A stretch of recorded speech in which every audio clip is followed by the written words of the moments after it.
Alrighty, hello, everybody.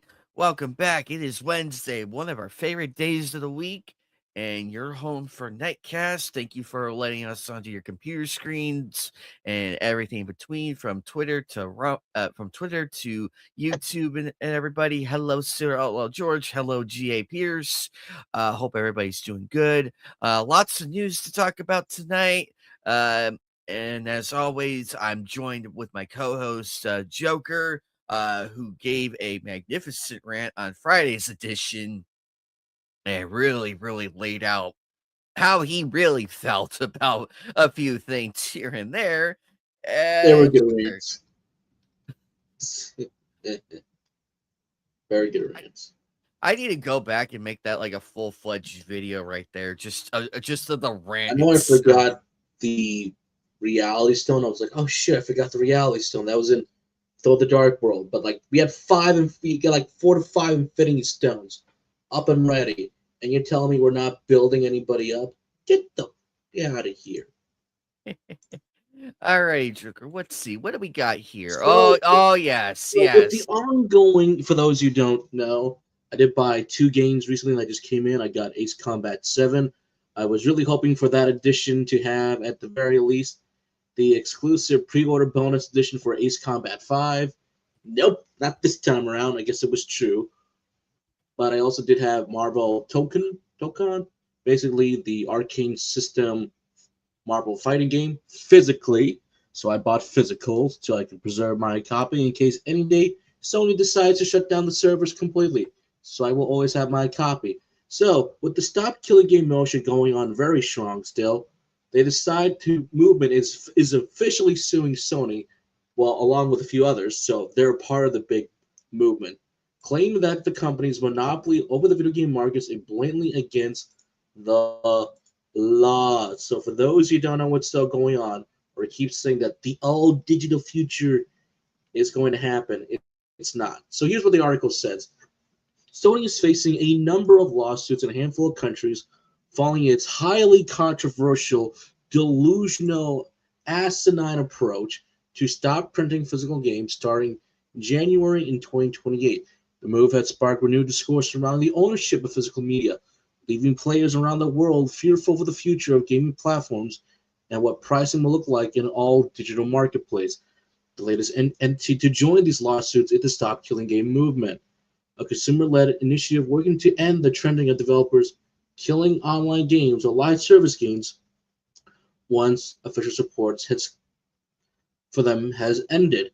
Formed in 2024, you basically know the whole thing, especially when the whole alleged, I used to work at Blizzard, this guy by the name of Thor, even though he was in Blizzard Blue, it's not really on the design team. He was part of marketing, or forever how that goes.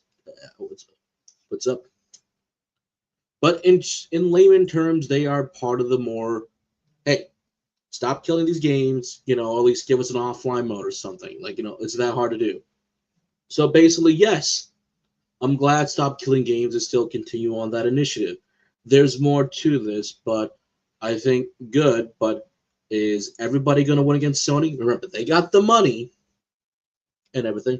Oh, what's up, GA? Good to see you again. But we're not ready for the digital future. I know I got some games that aren't digital on my PlayStation years ago, but sometimes they just said no, and eventually they'll go away. But I think some more deep pressure on them will make notice. And we did get at least one notice on how they were like, we're still doing the old digital futures. And if you buy a PlayStation Now, they're warning you already on the label, we're going to stop making physical games in the year 2028. This is a headache.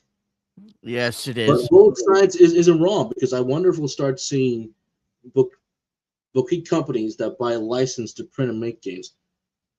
I think of what Arrow did do with film, so he's not wrong. Your thoughts? Oh boy, so much to unpack here. Also, GA Pierce, good job on your college course for your BA degree in English language and literature. Also prepping for Power Morphicon, which happens on my birthday. Hey, there you go. Oh my god, I'm Hey jealous. bullets. Hey, Bullet Silence. I wonder if we'll start seeing boutique companies. Oh, okay. Oh, that's what you were talking. That's what you're referring to. Okay, I see it. And then in the final stretch of college, yes, indeed.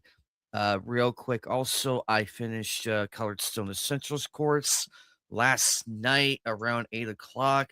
So I am done with that course. I start Jewelry Essentials this Tuesday. So I'm on course 2 already within a month of starting this. So Excellent.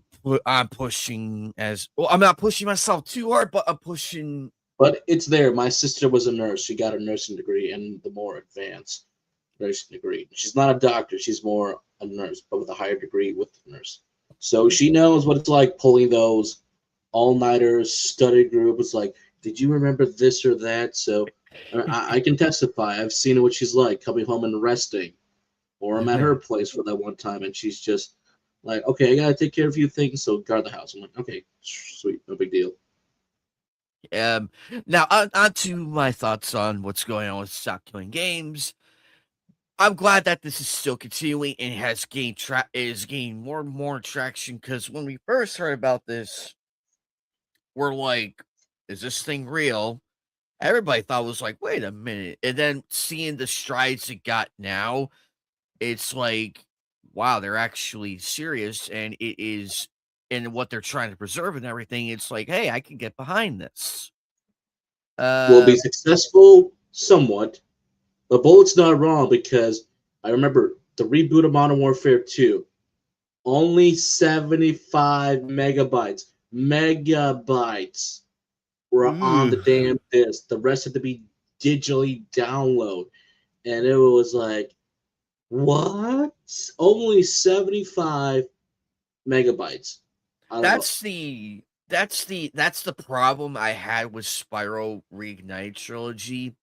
When you bought the physical, you had to go online and download the other 2 games. And I'm like, because here's the crazy thing, folks. Prior to that game coming out, Crash Bandicoot Insane Trilogy came out. They managed to fit all 3 games plus 2 bonus DLC levels in one disc. And you mean to tell me and Joker and everybody who also loves Spyro and everything, we couldn't do this for the Purple Dragon? I hope to God Toys for Bob learned this lesson. I hope to heavens they learned this with Do you guys Spyro know Rogue. how much disc is on here? The Lost Odyssey? Like, if you did this back in the day, I've yet to play this. I will do it. You got disc 1, 2, 3, 4. It takes 4 discs for this bad boy. You also got to remember at the same time, the Xbox 360 at that time period, even with the PlayStation 3, most games for Xbox, we were able to fit this thing on the damn disc. But for a big game like this, it's like, yeah, this is a roughly around, let's say, a 30 gigabyte game on a hardware that you need a lot of space to do it. So of course they're going to split up into 5 discs and everything. Hideo Kojima even famously said that there's a reason why Guns of the Patriots never made it to the 360. It wasn't because of time exclusivity. It's just say, hey, here's the thing, guys. It's going to take about 7.5 discs to get it on there. But Lost Odyssey may be the exception to that rule, along with LA Noire, because the first disc was pretty much all of Traffic in the first case of Homicide. The second disc, because I played LA Noire on 360 rented, was pretty much all of Homicide and then like the first mission of Advice. Or was it 2? One of the 2. And then the disc No, 3 it was was just it the was it remaining of the was game. Vice. It It was like, was Vice. I remember because you start in the beginning as a regular cop, then you get promoted to detective, then you get further you, promoted to Vice, and then that you went to incident yeah, Traffic, Homicide, and then Vice. I think this 3 was like the first mission of Vice, and then it's like, or case, I should say, and then the rest was like all on this like number 3 because this 3 was the shortest because it was arson, but it was the shortest of the shortest. But that was like 3 big, but that was like 3 discs, thankfully, on the 360. The reason why the PS3 could be able to do it because, well, Sony did have the better hardware, and they pretty much adopted Blu-ray, where Microsoft was a little bit stuck in the past, but it's like, hey, you got it on there. And again, but let's also be with Bullet. Don't forget, for GTA 5, again, there was the initial thing, because it was 2 discs. The first disc was the installation. The second one was the play disc. So you were literally installing all that beautiful data from the 360 with that installation disc, and then you got to play the game with the actual disc. Nowadays, because of the Xbox One backwards compatibility, you just need 1 disc so it can download the entire game and play that way. That's pretty awesome. But he's not wrong. Let's be proactive here. You want physical media, but the media cannot store the game on it. I mean, even like Fallout 76, yeah, sure, you can buy the damn game, but it's just a digital code to redeem online. Crimson Desert did have a lot of stuff on the disc, but at the same time, a lot of that content was still locked behind a day 1 patch still. That was to get the rest of it, so it took forever to download. I mean, how much, I would like to say with Bullet, how much do you put on the damn disc? Do you put like half, none, a third? Because it's also it just goes to show. I mean, even with the PS1 at the time, you could get away with that because there were hardware limitations, yes, and you could only play so much on the disc. That's why Final Fantasy Driver was a had 7. FF7 was a 3-disc game. oh, Even and the Final Fantasy background and nine everything. and Final Fantasy 9 as well. That was a lot of fun because I'm That was a like 3-disc as well? it was. FF9? I think it was four, three or four, Whoo! one of the two. But Bullet. what Bullet, do you know the answer? it breaks it down because the first game is all of Alexandria, and then you go all the way, I think, past the Evil Forest till you get to Lindblum, and then this 2, I believe you go through, you go through there, and Bermucia. Disc 3, I believe, was more of fighting Kuja, trying to find him and everything. Disc 4 was the finale. I'm trying my hardest to remember on that note, but I do know the first disc was all of Alexandria and everything. Okay. Like even like Assassin's Creed 3, for how big the game was on the first disc, which was the main story, if you want to do multiplayer, it was on its own separate disc for the 360. And so it's like, oh, I mean, I still remember that, but it's like, hey, for how big the third game was, content wise and everything, it's like, okay, I don't mind having multiplayer on a separate disc. But then Black Flag rolls around and it's like, they figured it out then, and it's like, okay, so it's only on one disc. So, okay. But But yes, everything it related. also makes you wonder what was cut to get onto the disc. Oh yeah, you're right. But at this, Because oh, go ahead. go ahead. Go ahead. Because I know this is being a dead horse with it, but with Crash Twinsanity, with all that cut content and the extras and everything, you could tell it was content. Like you could just automatically tell. And it's like, why didn't this would have been great. uh but moving on. Yeah, that. Yeah, again. Yep. Because again, like I said, Yeah. Microsoft was behind. Like I said, Bo. The example was Kojima said MGS4 Guns of the Patriots would have been a 7.5 disc game. So he's not wrong. So and that's why Microsoft said like, okay, no more of this 4.7 GPA pop. It's time for Blu-rays. So I know. In an alternate future, 360 fans were also Blu-ray, and we got to experience the glory that is the piss stain filter of MGS4. But final thoughts on this. The digital future is getting closer, but at the same time, that's where all the data is. The starting point is that people still want your games on disc. Is at least is like, okay, at least I still have it before it's taken away from me.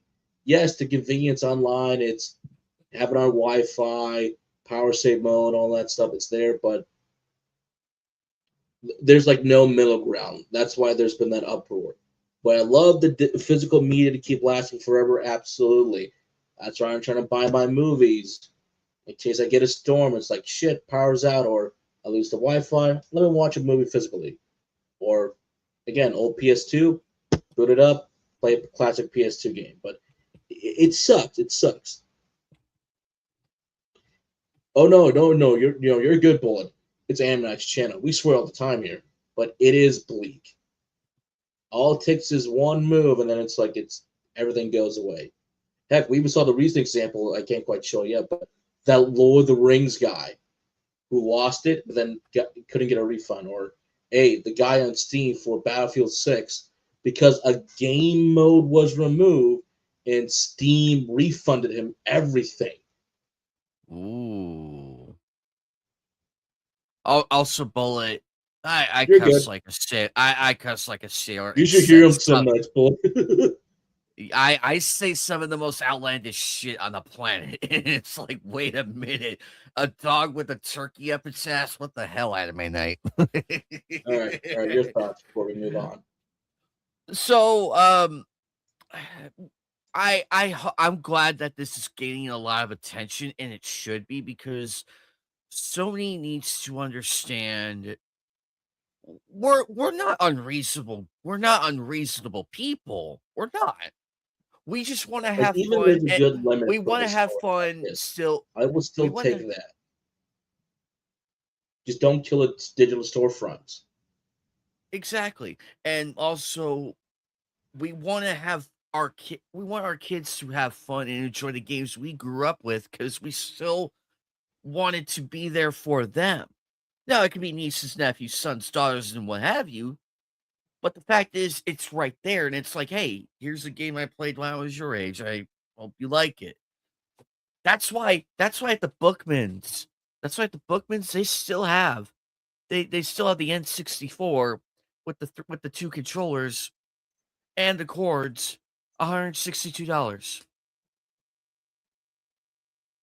And You can get it for the and low price, and $9.99 a month.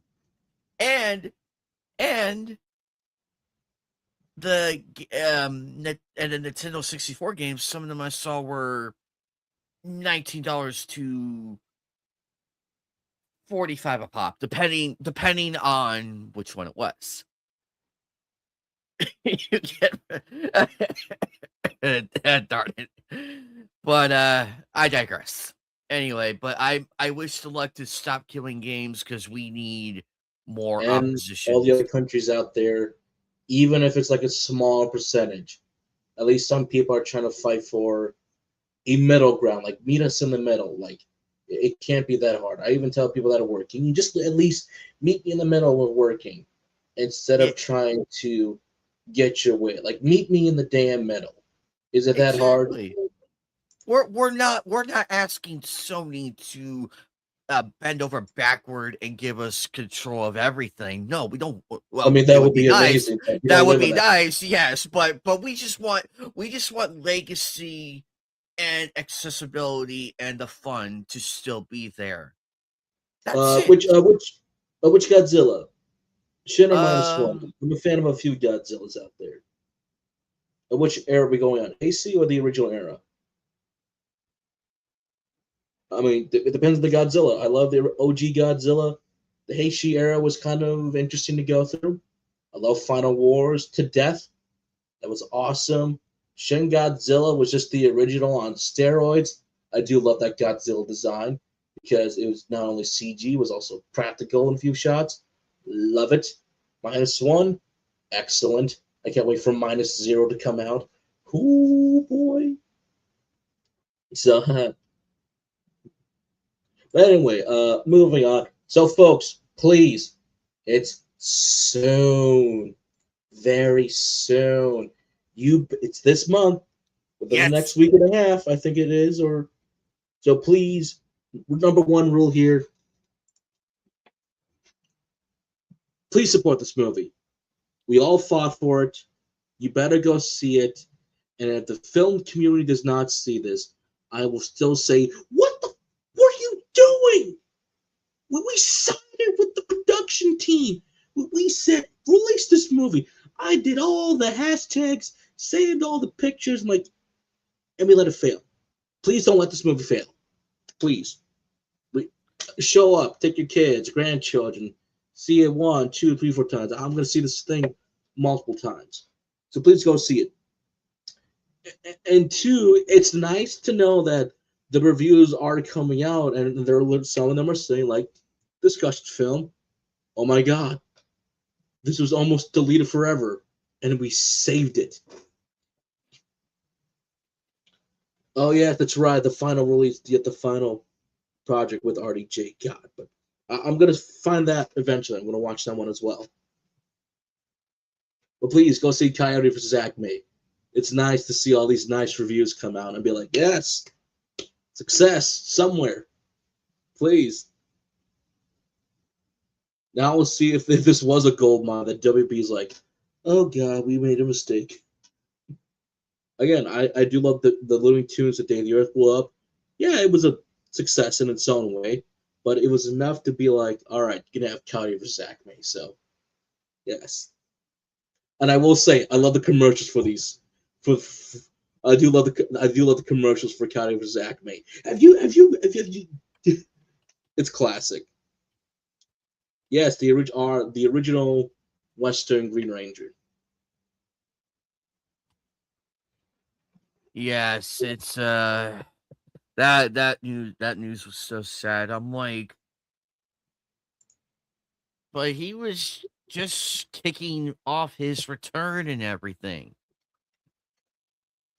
It's so creepy how when people are playing these big returns and everything, it's like, yes, and then something happens. It's like, what the fuck? His wife said he was going through a lot, and maybe the divorce didn't quite help out with. But we're not going to deep dive into that. That's too much. But Mhm. yes, There you go. I was an OG as well, but I was kind of like, Mhm.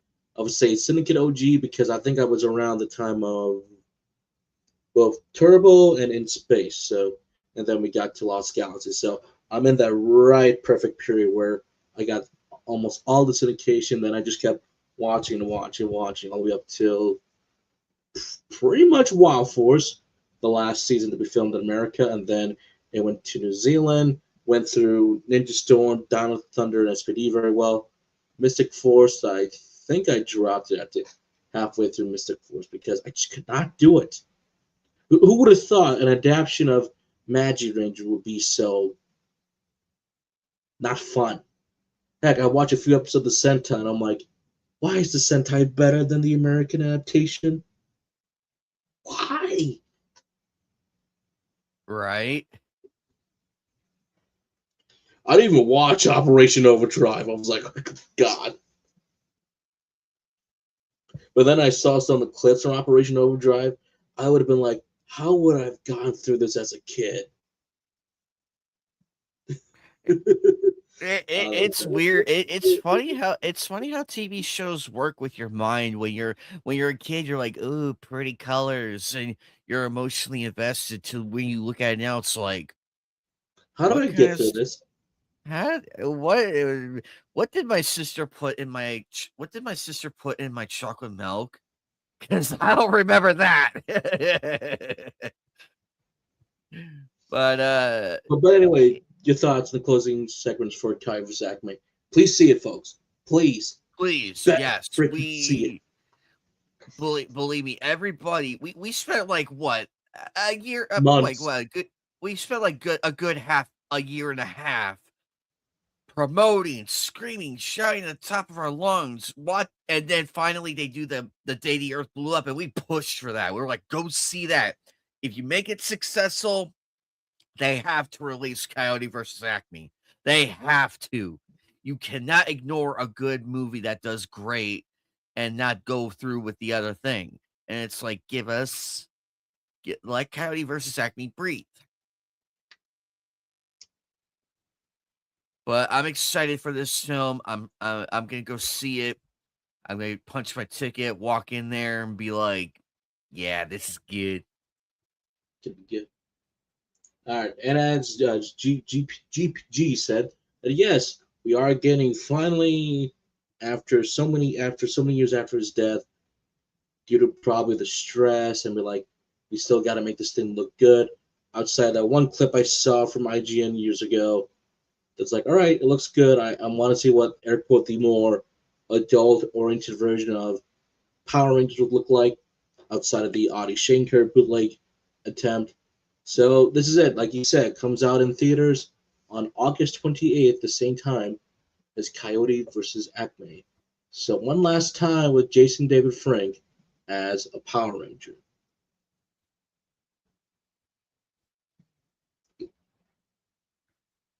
Oh, that's And I good. hope That's it's good. good.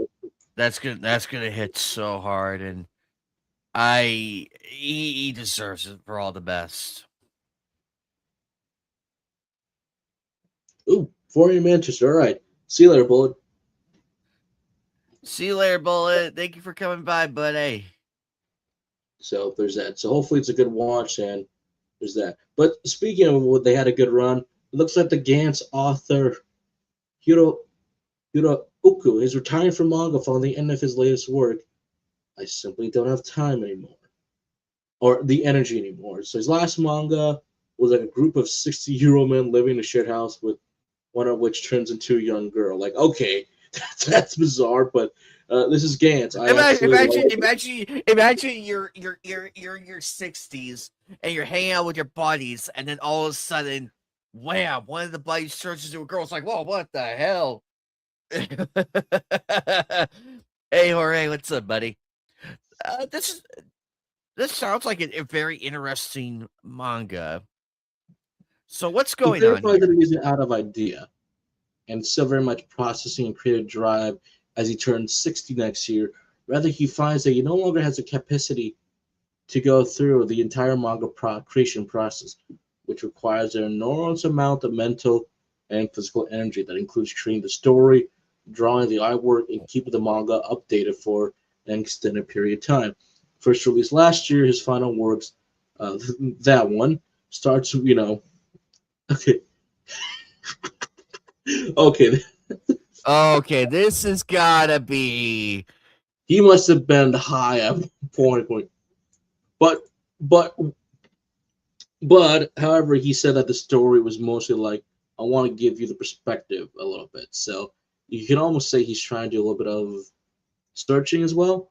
With his retirement, he plans for his last manga to be a swan song.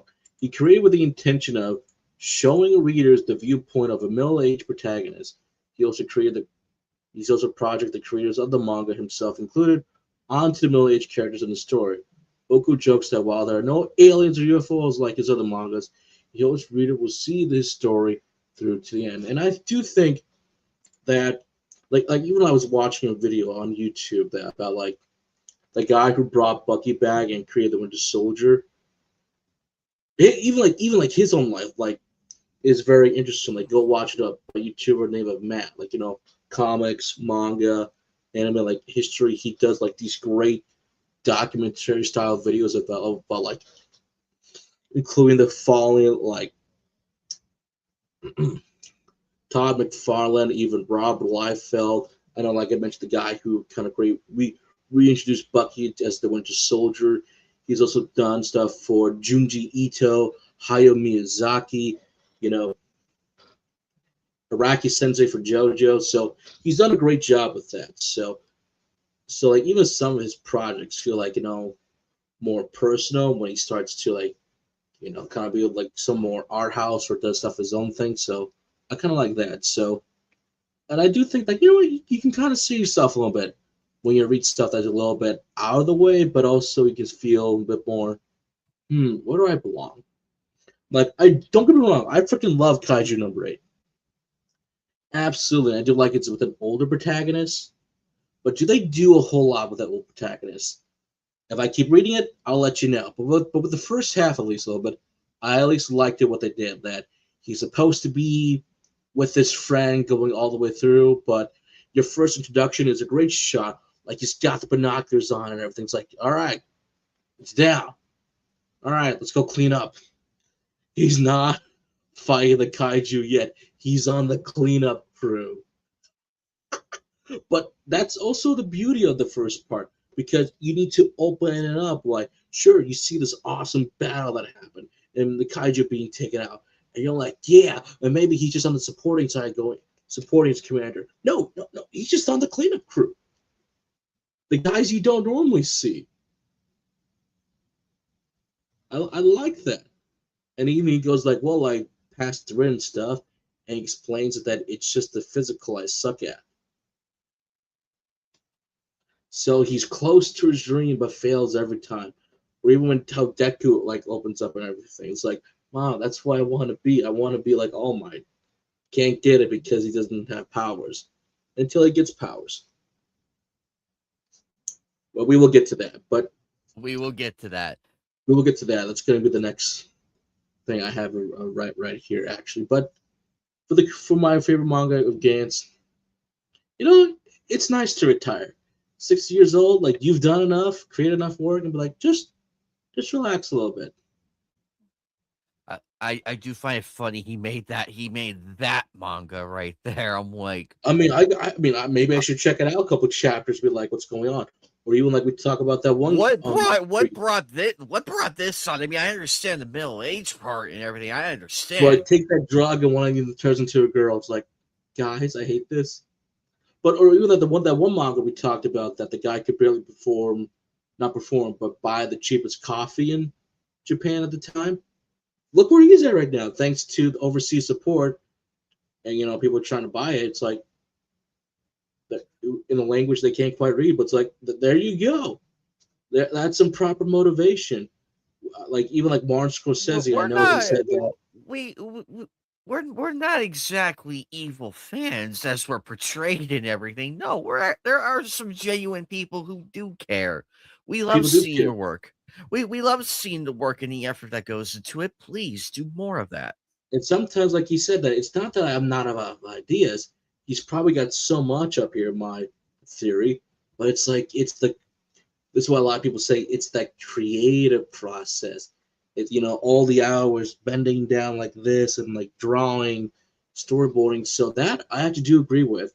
Working on a fan project right now that's still in limbo, but it's slowly being made as the years go on. But he's not wrong. It takes a lot out of you, and it's like you feel both drained mentally and physically, and go, oh, can I keep this up?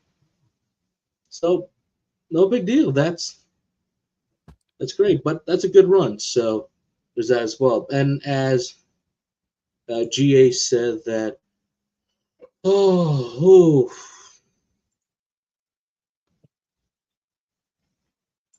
this one hurts.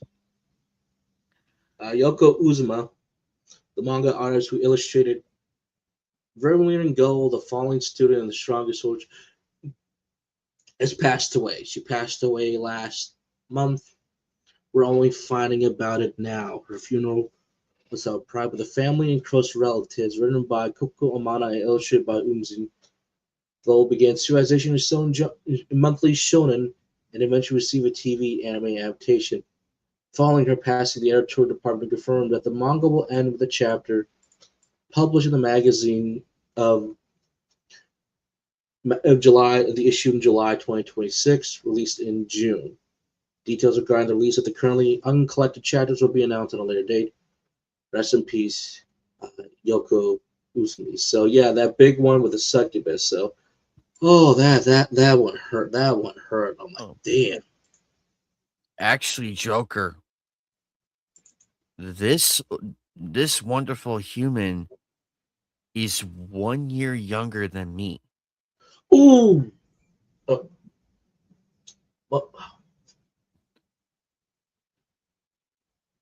I'm looking at it right now, and yeah, 1 year younger than I am. And keep in mind, folks, I'm 34. She's 33. I don't know where in 93, but I know I was February of 92. So, oh, this hurts. This hurts real bad because only 31 Joker, only 31. I mean, sorry, 33. Sorry, 33.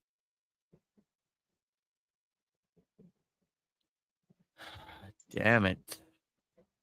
And that was breaking shit right now. I'm damn it. Sorry about that, folks. I did see her most recent one, the one with the succubus and everything. I like it so far. I sat down and watched a couple episodes, and I'm like, why did I sleep on this? But I would have loved to see what else she could have done with everything because I like her I like the humor. But and I'm glad that they're actually going to finish out the manga and everything as well as the final pages, so it's a proper send off. Oh man, we Joker, we need better protection. This is why we need better protections for manga artists. I swear, like like benefits and all that. But No, oh damn it, damn it! no, we're not talking about that part. We're not. That is a completely different subject that I'm going to call is taboo. We don't talk about that. Who knows what happened to her? Really, who knows? So we'll just leave it at that. But the life was Alrighty. lost too. We don't talk. I read too much into it. Sorry about that, folks. That was my bad. That So was my did fault. somebody else, but I will not mention his name right now. But as Pierce says that yes, the legend Katsuhishi has sadly passed away at the age of 83. The designer of the Leo Panov for Toei Spider-Man series. So basically Japanese Spider-Man. I mean, like look at that thing right there. Look at that. Whoa. I I need to go check this. I need to go check this out because that looks good. I wonder. I wonder, Joker. Did did Stanley and Marvel sign off on this, or was this just like I don't know actually. or was it like one of those things like a mutual agreement type thing? Kind of like what Warner and Disney did with Who Framed Roger Rabbit. I wonder if that's this type of thing because this looks surprisingly good. I wonder if this is supposed to represent Spider-Man, and then but I should hopefully no more. But it's not just that he is also is the mechanic designer for Bandai and Plex design for toys, but also he did a lot of stuff for design work for Oh, Sentai, Battle Fever J, Denshi Sentai, Denziman, Sun Vulcan.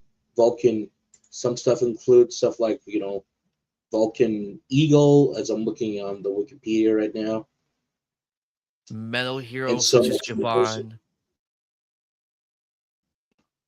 Damn. That's what it's called in Japan. Go Lion. Okay, it's Voltron over here. Go Lion. Interesting. So what a great design. So yeah, I don't Go Lion, Voltron the West. Like, yeah, you're right, because without that, without Kamen Rider, you would not have Super Sentai. Because even like the first Sentai pretty much had some qualities of Kamen Rider still in, because their outfits still look like Kamen Rider piece before Kamen Rider went full blown, metal design and for the armor. I mean, if you look at OG Kamen Rider, yeah, they were in suits, they were in spandex, and then things slowly evolved to that excellent armor they have nowadays. So with the cool morphers, so for these creators, we thank you for your work and your contribution. Whether you be the legend from as Jay said, for working on our famous, Toku series, or an artist who's creating some beautiful pieces out there. We thank you for your contribution. And of course, to David Frank, I wish he was still here with us to see Legend of the White Dragon for his final Mhm. performance ever. But I know it's also funny too as well, as I keep saying, because Frank did not like the Shankar adaptation of Power Rangers. Yes, it was the bootleg universe, very dark, had some swearing. He didn't appreciate it, but probably over time he's like, maybe we should do something, and maybe he was finally convinced to do it. So like, do something dark. We'll probably keep the spirit of Power Rangers alive, but there's that as well. So, but thank you everybody. Now to something a little bit more positive.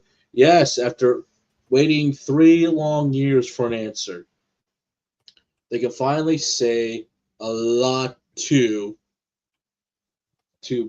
Hogwarts Legacy. Finally, we are getting the sequel in the near future. So they just announced it, still in early productions. Now, folks, where would I like to go for the Wizarding World of Harry Potter? Where would I like to go for the Wizarding World? Well, could they keep it in Hogwarts? They could keep it in Hogwarts. But then again, we kind of already did everything in Hogwarts. I know all the schools and classes. What are they going to add new? Do At we go for something least else? at least give us like expand a bit more. At least Well, give we us did like cancel the director's cut, and I'm like, would the director cut give me Diagon Alley finally? ooh, now that would be a cool thing. Also, we already did No, Diagon Alley was barely even in the game. Like, no, I just count that what about discount. King's Crossing? What about King's Crossing? We barely were in King's Crossing, barely. I don't even count like the old prologue as Diagon Alley King's Crossing uh, because it's just a place in Europe, and it's like, oh, we have to get you trained up quickly, and then you're on the carriage to Hogwarts, and then you get the near death experience where you could see the death animals. I can't quite remember the name too, and then you got to Gringotts, where I'm like, is that Warwick Davis? Where I kept saying, oh, is that Elf Warwick Davis? Did he come back? And I was like, and does Mr. Potter have his key? No, that's where you got like the whole thing of the ancient magic stuff. But I Ooh, don't know. I would love actually, you know what? We need instead of doing a sequel, why not DLC Like I Diagon said, we Alley? were supposed to get that director's cut, but the wise people at WB were like, no. But thanks to Warner Brothers Discovery now, or Warner Brothers Paramount, they said, yes, the sequel is coming. Would I like to see the other schools? Wouldn't mind going to the Japanese school, let that be like an optional side quest. With the Japanese school. Of course you and I No, would both go there. actually, you don't want to be because one, that thing is very strict. Don't you know this? You live in the age of the internet. You can look up on like what are the best schools and whatnot. What the other schools look like that Rowling. That's real joking. That's real joking. Yes, yes, I'm finally in the game, and I'm the proper ghost that you guys should be fighting against. I but but at the same time, the spells you use is that your cape changes too. So it's like, uh-oh. So they would know if you're using the forbidden curse. So it's like, uh-oh. But here's my one big thing for the sequel.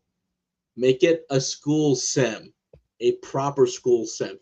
That is was missing in the original game because the programming is there. They just don't do a whole lot with it outside that one stealth mission to get into the Forbidden Library with the Slytherin. That's it.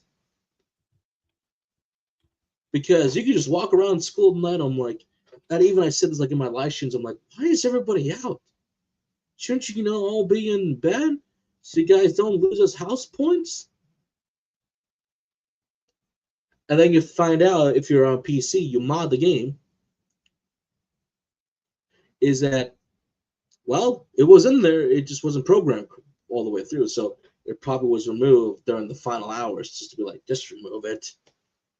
And that's why people modded it back in and be like that. Would I like to go to the school where the Philosopher's Stone was created? Absolutely. Completely different than what the movie gave up, but it had the same vibe to it. So give me some of the other schools. I wouldn't mind a proper Quidditch through the seasons, actually. Make that mandatory. You play Quidditch. Anything. Let's Yeah, fully customize the characters this time around. So, exactly. Let's do Quidditch matches. Make it interesting, and also bring back the House Cup, please. That but it's not every like 4 years, so you have to be within the 4 years to do the House Cup. Then again, that could be DLC as well. You never know. because it would give the incentive. Like if you win the House Cup, you get more cosmetic stuff and a few extra tidbits here and there. That would be enough. Like make it rewarding. Like make it worth getting it. Like sell GA like sell me the cup, Joker. Sell me the cup. like GA said, like I said, make it a proper school sim. Make the house points worth it. Like highlight that right there. Make the house points worth it because the movies were more lax on the rules, and so was the game. Sure, you lost a point if you're like Slytherin outside of one mission because you didn't because it was the broom lesson. It's like, oh, 5 points for both of you. But then teacher's like, that was some damn flying. Good fly. I'm like, so you make us lose both points for a house. Unless you're Hufflepuff wall, you lose 10 points because it's 5 points apiece. But it's like, that was some good flying. Even on my PS2. Well, there was a limit how much you could lose for Chamber of Secrets. At least I lost points until they were like, get back to the dormitory or get back to the dungeon. Please, make it a proper school sim, please. I would love it. Or cosmetic options and everything. Give us some different enemy designs, depending on how far they could go into it. And just maybe just a better antagonist. Because the other two weren't that interesting. But that's they aside from the point. they Go they ahead. weren't. They weren't interesting. I'm like, look, I Like, get that everybody can be Voldemort and everything. I get that. But at least make an effort to make it your bad guy good. Worth fighting.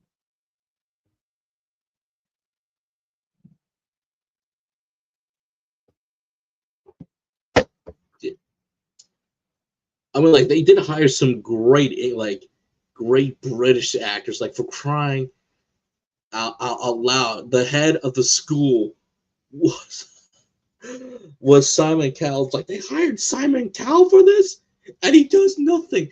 They hired the actress from Downton Abbey as one of your professors. And I was like, yeah, does nothing in the game, but it was still cool. She did that either way. So hired some great British talents again. Keep that alive, and we're good to go. So, but you know what's also good to go? Please, folks, watch this. I watched this on Netflix. Only released the first 2 episodes, sadly, before they removed it. I was too busy with other stuff. But looks like Scavenger's Reign will premiere on Adult Swim's Toonami starting September 5th. So if you're not that happy with the lineup for Toonami, which I don't think I've been for quite some time, watch Scavenger Reigns. I think this fits perfectly with Toonami. It's adult-oriented, slower pace, nice artistry and imagery, very sci-fi driven, and I love it. It's very cool. You're not going to see originality that quite often. Yes, it's an old show, but the creators were hoping for season 3. They couldn't quite get that green light. They were even asked questions that did Netflix bring you light for the next season? They said they did not, which I hope probably they were hoping for. What to sell in the pen? This yours English voice actress, along with Dorothy, not Dorothy, along with she's also hold on. One of the Nikis from Eden, she even said that because she voiced 2 characters. Not Nikki, she voiced a different one. Sky, hey, God, damn it. What is the day? Hold on.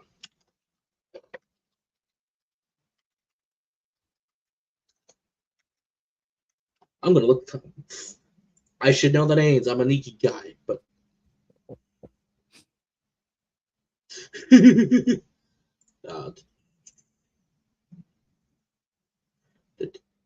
Inherent.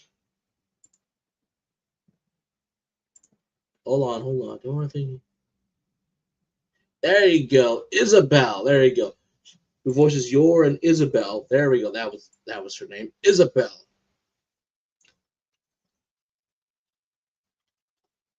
She said, "You guys need to watch the show.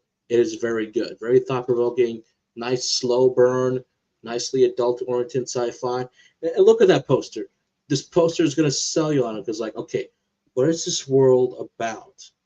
Very good, actually. So go ahead, watch it on Adult Swim starting September 15th. You'll have a good blast with it. You'll have an amazing time with it. Trust me, it's what Adult Swim should have been airing instead of airing on HBO Max, where it was like doomed to die a couple times. So, all right, moving forward, I'm still excited to see the new film by Adam Wigner. It's kind of going back to more of his thriller horror. New poster, Onslaught, starring Andrea Orngen and Dan Steven, hopefully I'm pronouncing their names correctly. The film follows a woman who fights a rogue squad of super soldiers who break loose in the desert. And can I say, I love these posters for the new look because it kind of gives off that 80s to 90s vibes of action. That's what I felt with this. I'm like, oh, you gotta love the aesthetics of the 80s and 90s because it just adds charm to it. People are like, oh, it's so overhyped, the aesthetic. But It's when like, it's done, when the aesthetics are done right, you can say the poster's gritty. Like, I'll highlight that's how it this. The should be. poster looks gritty. It looks like This is someone how straight up you do sci-fi. it. But it's not quite sci-fi. Just got a chainsaw right here. And maybe a machete. Not I. Doesn't look I like a can't machete. even. It looks like a I gun. can't even. Oh, it's a gun. I could see that. I could Because I see can the see the hammer. trigger right here I with I the could see the hammer bolt. as well. I think that's no, that can't be a Springfield. Is that the M? No, it's not the M1 Grand. The It M1 looks like a Grand's repeater to me, but it doesn't look like quite a repeater because I don't see the pullback lever. But let's look at her herself. Messy brunette hair. Look at part of her face is covered in blood because it looks like she's missing an eye. So ouch. But that bandana over makes her look like more like a badass. I'm like, and the title card, all. don't with this mother. I'm like, oh, mom's gonna become a badass, or at least learn how to become a badass. Because you gotta fight super soldiers. This screams 80s, 90s action chick right here. Love it.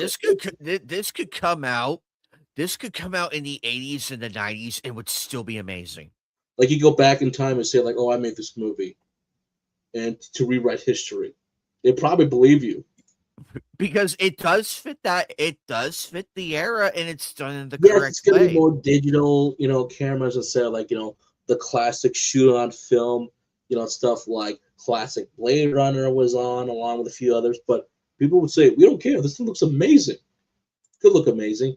But then you look at the guy and screams, yep, 80s villain, 90s villain. The government buries its mistakes. He resurrects them. He looks like a Bond villain. Like Mr. 007. He looks like a Bond villain to me. I'm sorry, but he does. He does look like a Bond villain. That is so cool. He's got the white collar on a little bit. I think I see a You're little bit of the yellowish oh. tip there. But then look at that eye right there. It's that reflection. I'm like, sweet. See, this is how you should do your horror movie Thriller, sci-fi. horror, whatever this is going to be, but it's going to be sweet. This is how you should do it. You got the interest and the wording is correct. The government buries its mistakes, he resurrects them. That's perfect for any you could do that with anything and it would still be good. And I know people are going to say, but A24, they seem to be really doing a lot of action movies. Well, sadly, when you want to create your... Sadly, I do like A24, and I hate them for doing AI and everything right now. But sadly, even if you wanted to keep making your Oscar-winning producing films out there, like Everything Everywhere. I have to call the Triple E by the Daniels because try saying the title name. Everything Everywhere All like I can't pronounce Everything, everywhere, all at once. everything. see, What he see said, how what he said. It's a great tongue twister. That or like the stuff I everything, like. everywhere, all at once. Thank you. That Men. I love Men. I saw that on Blu-ray. That is a beautifully shot film. But those last 15 to 20 minutes, you're just like, what the fuck is happening? Like, Men, Annihilation, Ex Machina, Uncut Gems, and a few others. Even though you create a lot of these amazing films, Oh, along with thinking I this. loved Uncut Gems. I could tell you that that opal is real. That's what an opal would look like when you mine it and everything. That's what it'll look like. I'm So it's telling you right now, accurate. Adam should have been nominated for an Oscar. That movie should have That been would nominated. You should have and been. also that was an Oscar worthy movie. I'm like, why were you robbed, Adam? What happened? But also, I have one critique of this poster. Okay. I like everything how it looks. It looks amazing. You've had the perfect person in here and everything. My one gripe. Too clean? No, no, no. Take out the chainsaw and have a bloody AR all over and like Uh, a vial with like green goo or like the serum like drip like spilled all over. like he was part of the test subjects. Yeah, that would really Okay. Not but bad. for now Okay. I will sit with this and live with it. And going back to what I've been saying, that like all the films I just mentioned beforehand, and even some of their early works. Yeah, you can't keep making them and be like, yeah, we're still making some money off of them, or we're being the award season stuff. And a lot of people have said that they appreciate A24 and maybe Neon, a few others for getting these smaller size, medium sized budgets out there. But at the same time, you can't keep doing that and maintaining the status quo for a while. That's why they took the big risk on Civil War by Alexander Garland and be like, all right, it's a bigger budget, higher budget, so we'll take the risk on it and go from there. And that's why you kind of start to see a little bit more action oriented stuff coming through because it's like we need to get some films in here that could be a big boost to us and get people into the theaters to see our movies, but also, at the same thing going to produce some of all those little art house films that they want to do. I mean, here's the thing. That's what American Zoetrope was made for. For those who don't know, again, the short term of it, Lucas and, of course, Coppola, yeah, they made films for Hollywood, but it's like, let's create our own studio, be outside of the Hollywood system where we're in control. But even like, George had to remind Francis that, if you want to do the stuff we want to do, you're going to have to take on a project so we can get investors to come to us. Yeah, sure, they had some films over there, but outside of WoW, like we need to produce some of these little films we want to do.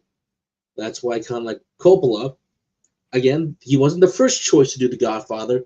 That first choice actually went to the great Sergio Leone, but he said, no, I'm going to do my film, which turned out to be Once Upon a Time in America. So when Coppola came on board, it's like, all right, we have an Italian director, and the story, the process getting the film made.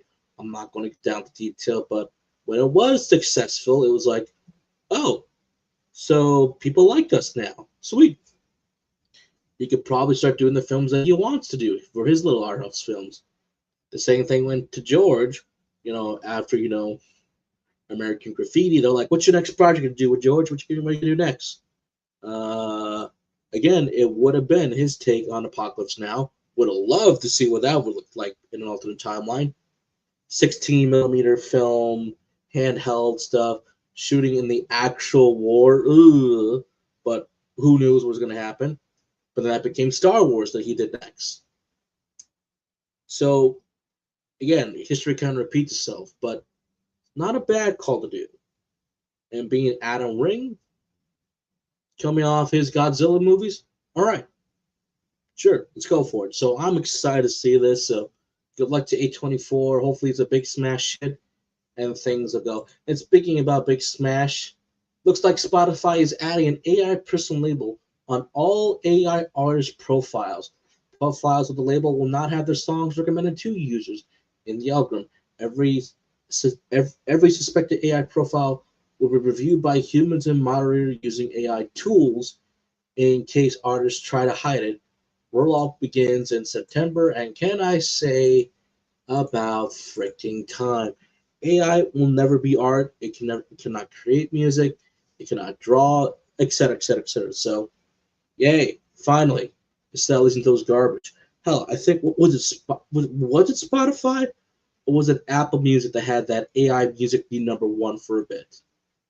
I think it was either Apple or I think it was Apple. I think it was Apple. I could be wrong. Okay, so that's good. That's a win right there. And what's been leaked yet it's been confirmed: Kingdom Hearts crossover, Rocket League, and Fortnite information. So yeah, but I think it's mostly Fortnite. So Gummy Ship is available for Fortnite soon. Sora will probably be playable along with a few others. So I think it's mostly Fortnite that I've been told. I don't know if it's fully, if it is Rocket League, but Fortnite makes the most sense. So that's fun to know. But here's what is coming confirmed in 3 days from now. Yes, that is correct. This was leaked early with Tayatsu and Haley being here with Dave Gallagher, but now it looks like to be confirmed that for the Disney 20 for D23, the Ultimate Disney Fan Event, you get the deep dive into the Kingdom Hearts panel, which will show you some with inter by all these people, co-director Tayatsu, Sora, and Riku's voice actor. Who was Renee Johnson? She was the English voice director for Chain of Memories for the PS2, and I can't see the name where Nayagata is at, or there's someone else who's involved with Kingdom Hearts. So this will be a big panel, and apparently, allegedly, folks, that the site was getting more tickets being sold, allegedly due to the Kingdom Hearts panel. Although I'm like, are we sure it's the panel? Because we didn't know who was showing up for the panel until they announced it, and the names were vague. I simply said that, well, that's because Doomsday was shown off. Indeed, 23 is going to happen, so they'll probably show a quick snippet of Doomsday there. But also remember, next year is the 25th anniversary to Kingdom Hearts. 25 years of Kingdom Hearts through the highs and the lows.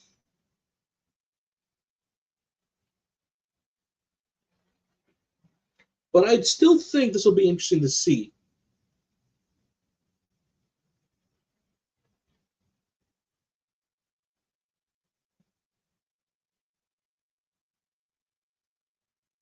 Here we go.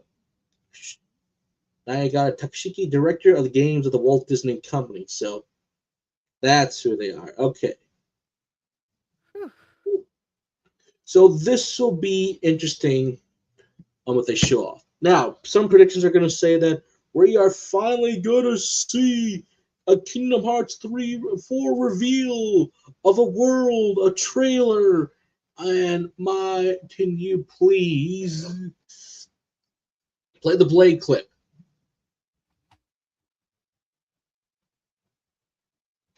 Because I have to say this. Okay, I get that.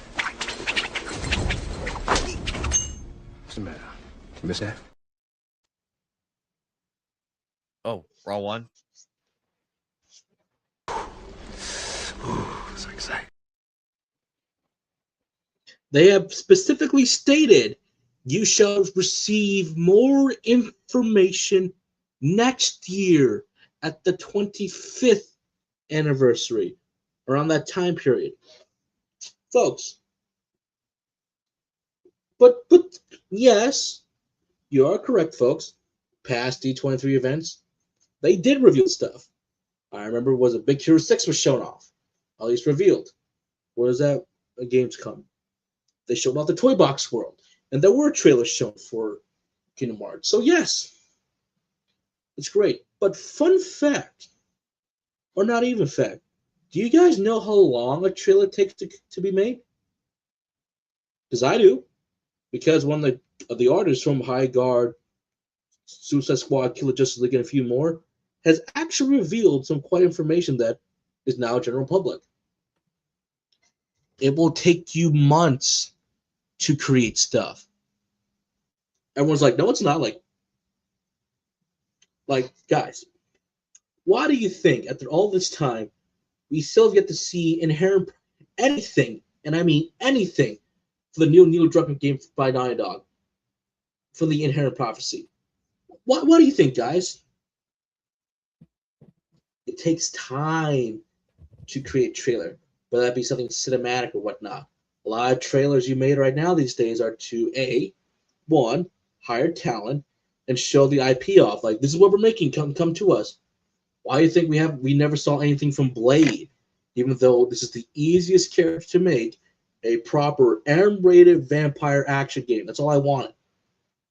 And yet all we get was someone shaving off Blade and goes like, that's it. That's all we got. Because you got to pull people to wait. You got to create the assets. You got to create the trailer and whatnot. You got to get things to look good. It takes time. Yes, we have stuff that's in-game that we already have seen from Kingdom Hearts 4 from the Nintendo conference, actually. Which, I'll take that. I'm like, hey, some gameplay, some story beats. I'll take that. I don't want anything else to be shown off. Because, folks, do I have to remind you what happened to Kingdom Hearts 3?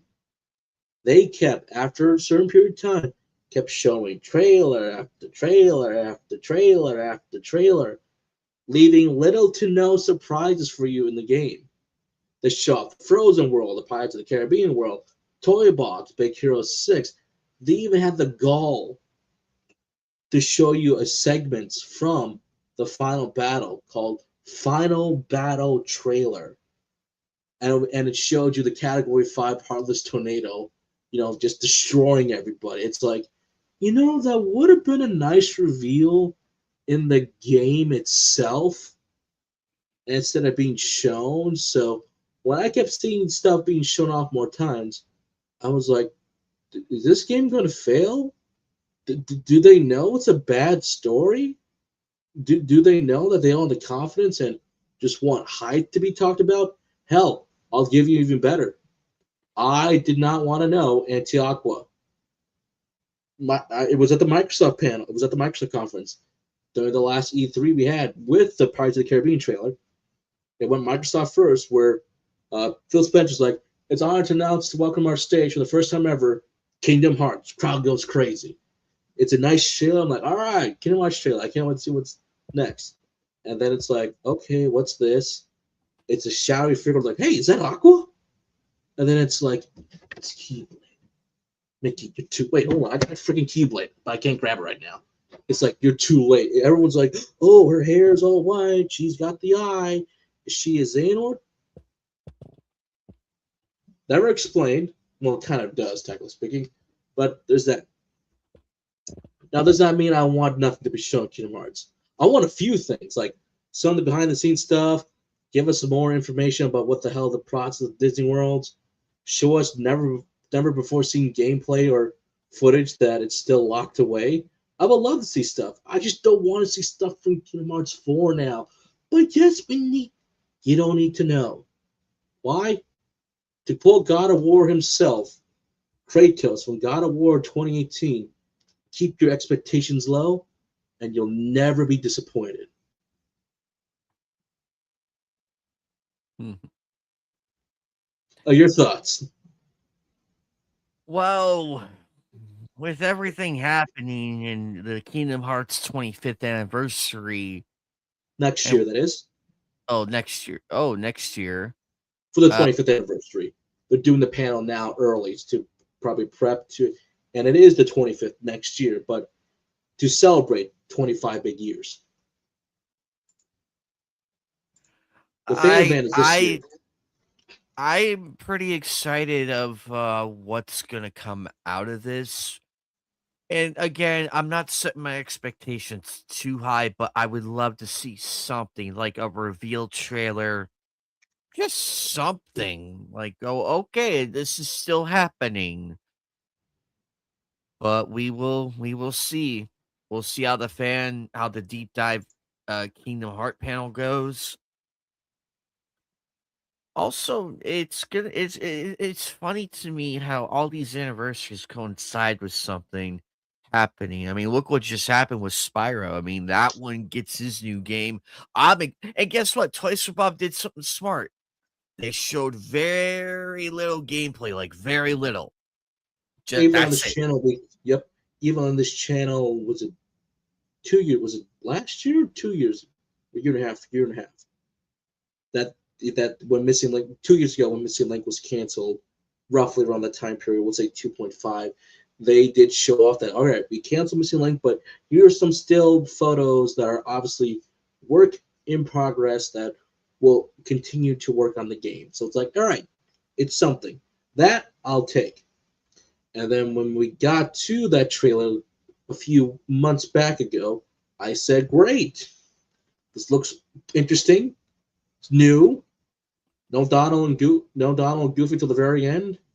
Even James Woods came out saying that this is the best one yet we worked on. So I'm like, oh, so Hades himself is saying it's the best one worked on.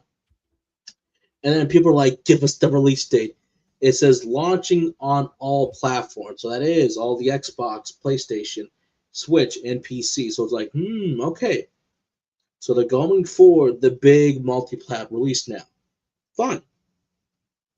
Do I need anything right now? I said, no, I'll take that. That's going to hold me over. But I just don't get at least certain individuals from the Western community.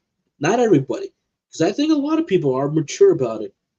It's just that small, like this percentage of that vocal minority that have to shout to the heavens and be like, give me something now.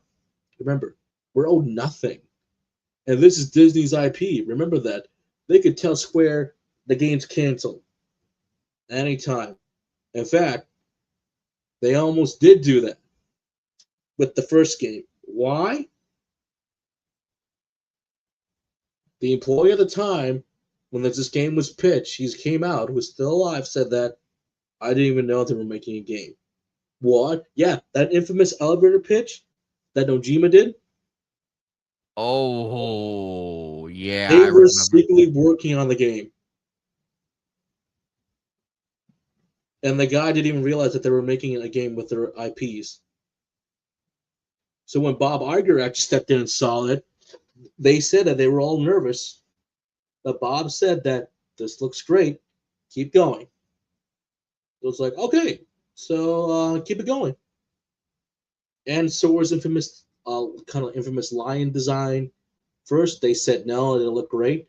But since the Moore couldn't speak English, didn't know English, he just said that, okay, I'll just redraw them again.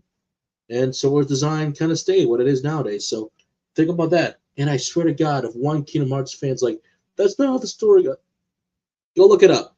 It's on YouTube. How the story was made. It's common knowledge these days. Look it up. But hey, 25 years of Kingdom Hearts next year in March. That's more than what most games get these days. Some games don't even get the knowledge of their anniversaries anymore because IPs, shareholders are one thing, but some people don't even acknowledge them anymore. It's all the big, brand new, shiny stuff, sadly, unfortunately. But it's nice to know that it's like 25 years of Kingdom Hearts. Like I said, the highs, the lows, the doubts, the questions. I liked it. So let's be mature and just say, have a good panel for everybody who's going to be there in 3 days from now and have fun. Share stuff, please. Now, I wasn't even there for the 20th anniversary where they showed off Kingdom Hearts 4, and it's like, oh, that was kind of cool. and you got to see some behind the scenes stuff and artwork that never got released that some people were posting out. And someone's like, "Okay, I saw the poster. That looks cool." I'm like, "What poster?" I thought it was gonna be like a remake or something, but no, it went 1, 2, 3, 4 with all the designs of the characters. Which interesting fact, Nomura made that poster in less than 24 hours of the anniversary. Wow, he worked all day and night just to get that thing out the door. Wow, it's kind of badass actually. All right, moving on. Yes, in Phantom Blade Zero, creative consultant, facial motion capture actor Donnie Yen will star in the game.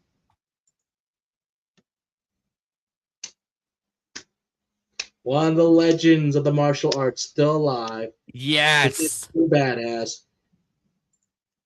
Facial and motion capture actor for Mayu Yan. So I still think that's pretty badass of Donnie Yen. And he's also creative consultant, so that's kind of awesome. And now I'm afraid to play Phantom Blade Zero and be like, oh god, I'm fighting Donnie Yen. No, no, no, no, no, no, no, no. That game's gonna be insane. Oh, I'm excited. I'm glad we're having more creative consultants of fans. We're starting to get that back into the fray of things, But at the which same is time, I'm glad good. we're getting more action games, like legitimate character action that isn't just a Souls or dub it Souls like. I mean, guys, the action genre is coming back. Like, I love this. I mean, we had Mouse PI for Hire. We had Mafia the Old Country. I mean, we We had had Black Myth Wukong 3 years ago, which I still absolutely love. I'm glad we're getting the action game. Someone's like, it's a Souls like. It's not a fucking Souls like. It's an action game. Yes, it is. Like you can't like this dude. Do you guys know that Dark Souls doesn't do those awesome, cool cinematics that Black Myth Wukong was doing? Every time I hear Souls like, I just every time I hear people say that, oh, Black Myth Wukong's a Souls game, and I just go full blown Hades rage. I go like, it's not a Souls. Get it right. But that's still pretty bad at the Donnians in this. So, God, I'm excited. And apparently, the gimmick of the game is this: every time you die, it advances. So, but at the same time, you need to keep like fighting. They make every boss not unbeatable, but can you find for ways to counteract their moves? It's not just saying that, oh, we have unblockable attacks. No, they make sure that you need to be dodging correctly, counter correctly, and parry correctly. So you need to learn this game's control schemes, because if you don't, you're gonna fail. I mean, look what they showed off for the Year of the Snake trailer they did. Absolutely wonderful. And I was like, oh my god, I'm so excited to play this. Coming out in the near future. So let's go for it. And speaking about it's coming very soon in October 1st, yes, Ghost of Yotei, just like with Ghost of Tsushima, will have a complete edition. This complete edition includes a new narrative expansion, Echoes of Sekigahara, split between the past and the present day and flashback to Atsu time on the mainland. So we'll see her how she became the Onryo that she is in the present day timeline, how she learned how to fight and everything. So wonderful. Naruto, a figure from Atsu's past, will arrive in Edzo. In the present, you'll explore a previously unseen valley once inhabited by the Snake and his gang of lore follows the Vipers. Excellent. In the past, experience Atsu's time in the Battle of Sekigahara in a key moment of life before returning home for a quest for vengeance. New enemies, new heavy weapons, armor sets, dyes, and more. And there's also a new mode for the roguelike survival mode. For taking down enemies or earn new perks, new characters play along with progressive wanted mode, and you can fully, if you have yet to buy Yotei, you can get this at the full $69.99 at launch. However, if you own Yotei, here's the thing: Ghost of Tsushima also did this as well. So if you already own the game but don't want to buy the $69.90, again, this is them meeting you in the middle at least Just pay them additional $14.99, or at least pay that price, and then you'll get the update. So wonderful. It's nice to know that this game isn't quite dead yet. Unlike most people are saying, it's like, well, the sales are low. Stop it. Stop it. Stop it. Look, I hated that Sucker Punch employee as well for the comment that she made. But I don't hold anything against the actress. One or two people shouldn't affect my judgment of, is this game good? It was good. It may not be for everybody, but that's completely fine. That's fine. And as a Ghost of fan, that's cool to see one more edition be completed. Your thoughts? Oh man. Go back up a little bit. Okay, ship done that.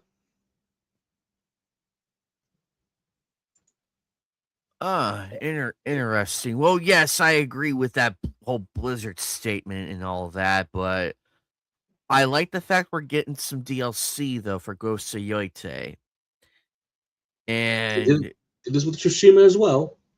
and Ghost of Tsushima as well. I'm very excited.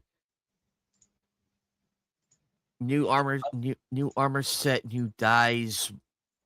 You get the Wow. full-blown mainland moments of the Battle of Sekigahara, the key moment in life that should return, a new ally, and then that. So in Tsushima, you got to go back to the island that was the home for Jin Sakai's family on the day his dad was assassinated. So he was kind of facing ghosts of the past in that sense of way. So yes. So it's not that heard of, but that's still cool they did this. So wonderful. Okay, another depressing news. But okay, so we're giving the shitty Charlie and Chocolate Factory movie coming to Netflix will receive a major 45 plus day exclusive theatrical release by Netflix on November 5th in the year 2027. Well, this is that. So on one hand, but at the same time, like Bullet said, and everybody will say, Netflix doesn't want to work with the big Hollywood people out there, or at least good Hollywood film directors out there. Let me rephrase it again. And it's since the way they're still very anti-film, but somehow film theater. But somehow this film can make it to the theater. Make it make sense to me.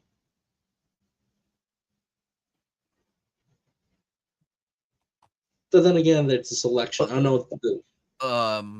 So I don't know the 2027 dates, the actual release date, or it's just that. So they're waiting a full year to do it. Wow. Or should it be this year? Unless who knows? But I'm just like, okay, but you can't give it to your other movies out there. So, despite it being funny that a lot of films this year are still making some good money out there, and that Netflix CEO said that, or one of the Netflix people said that films are dead, streaming, the theater's dead, streaming is the way to go. Well, look what we got here. Films are doing great, and yet they still have that anti-film mentality.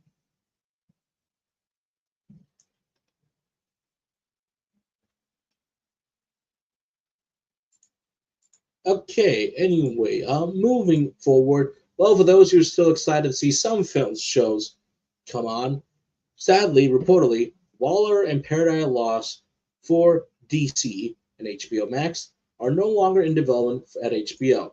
Now, on one hand, this does make the most sense. Despite Supergirl being a mixed result, and them still pushing very hard for Man Tomorrow, I think Booster Gold is still in development. I would say, okay, or probably they're re-strategizing. Yes, we're still getting Lanterns, but it's safe to do Lantern first and see how it goes out for the live action stuff and see things going. Now, this does not mean that, oh, everything was already in production and they just cancel it. It's called pre-production. They're still developing stuff. They're still writing stories and screenplay. So it was probably safe to say, can't just politely cancel these so we can save some money a little bit, refocus, and probably put these talented people elsewhere where we need them. So that's safe. And you cannot bitch about this for those who aren't comic book Twitter and be like, haha, all this crap, because it gets annoying. Nothing new is being said.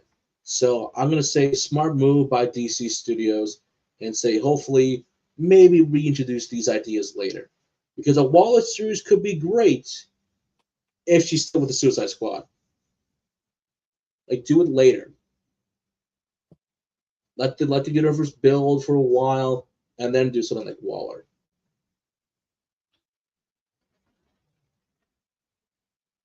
All right, we good? Moving on.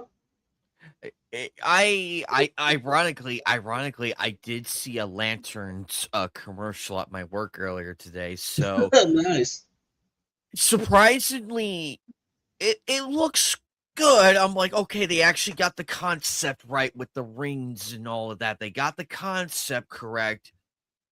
Okay, at least they didn't fuck that up. So, but we'll see how Lantern, because I feel like with Lanterns, see, I agree with Joker on this.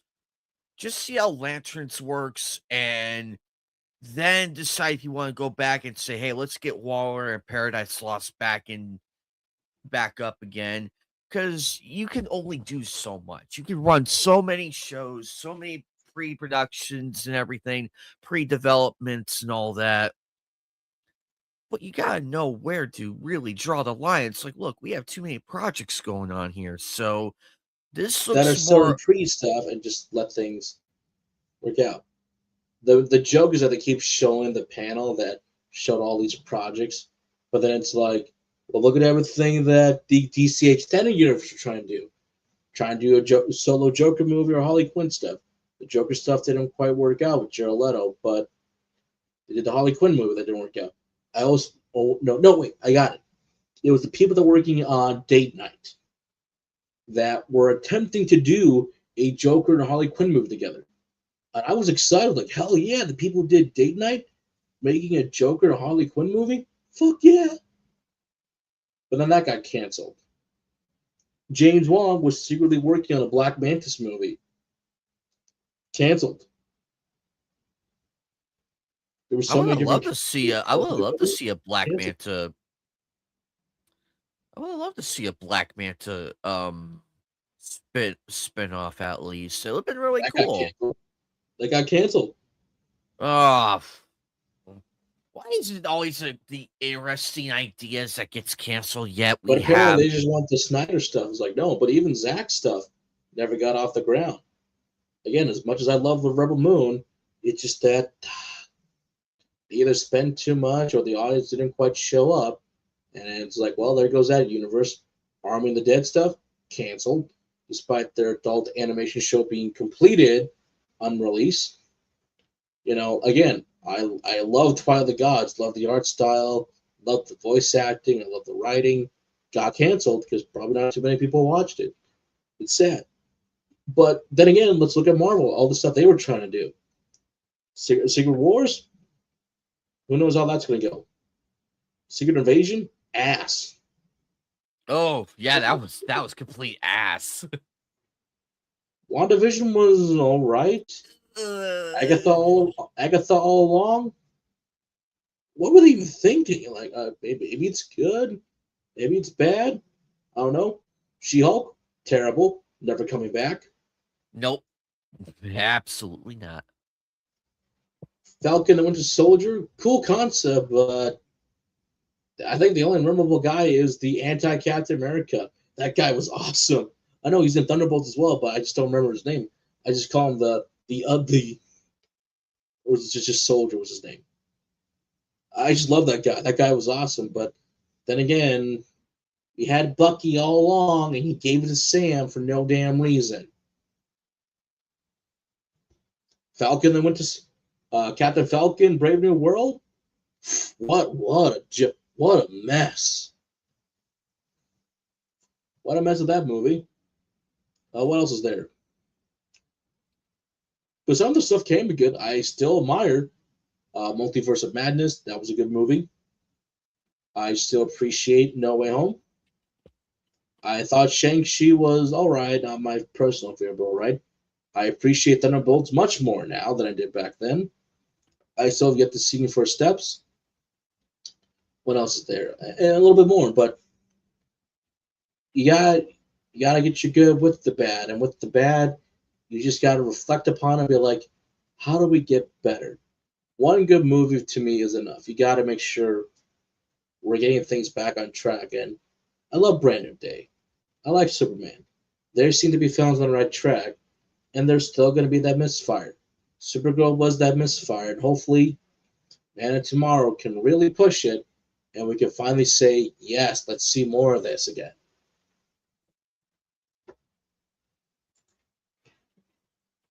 Okay. Moving onwards. And speaking of all of that, Kamala. Now, I do like her actress. However, I mean, like, she's not wrong. I like the take she has. Here's what it has to say. Here's what Vellani has to say. People show up on the first week. That means nobody really believed in the superhero fatigue. Strike one. Nobody really believed that this movie was going to fail. Strike two. Strike two. That they want to succeed. Yes, you're correct. I think we're used to being. I love what she said here. I think we're used to being cynical, and I'm assuming that everything new is coming out is going to suck, and it's all propaganda. People attention spans are too low. Hey, that's a good statement right there. No, like we can appreciate the good we want to see. So she recovered herself. You go first. You know what, Iman? Again, we have a philosophy here. We have nothing against the actor or actress. We have nothing against them. And she seems to be the one from Marvel who's been making a lot of sense. Like she came out and criticized the Marvels. I'm like, hey, like, but good she job. did. But she did it with honesty, with class. She's like, look, I'm not knocking my co-stars or anything. I'm not knocking them. I'm just knocking the way it was written. That's it. Because you can knock it for the way it's written, but you just without saying, oh, your character is shit.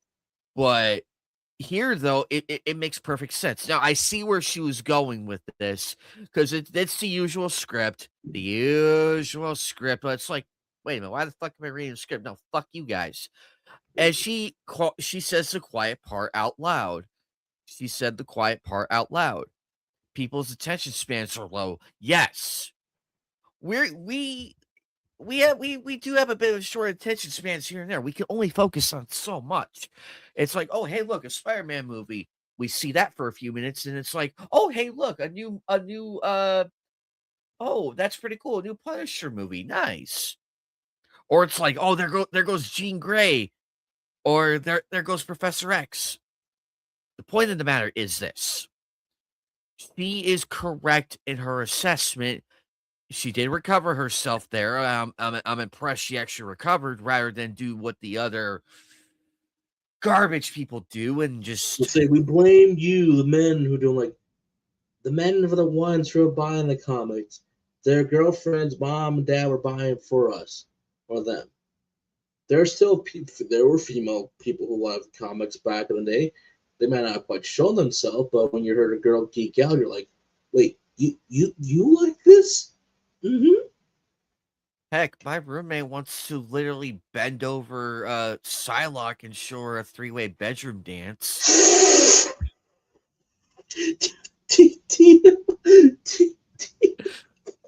But you see, it's not just us. My roommate literally said that a couple years ago.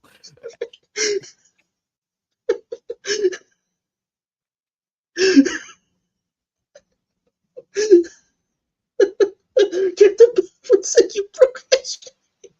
Someone would say you killed me. Heck, and she wants to really be tied up by Kakashi and have fun too. On top of that,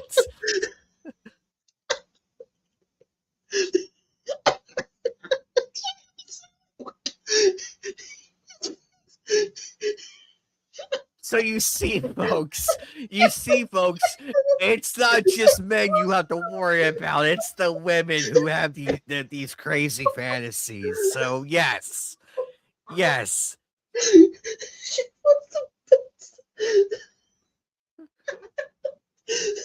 At the conventions, my roommate and my sister literally go to this one booth where they have the men and everything without their shirts, and they spend 25 minutes gooning.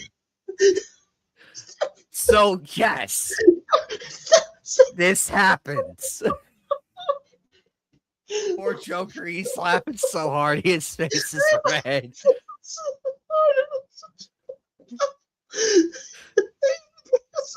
hard. Since King Bubbles, no,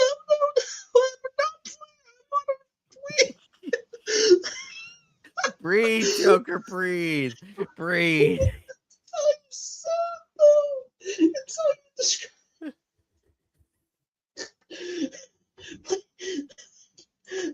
Play the Family Guy.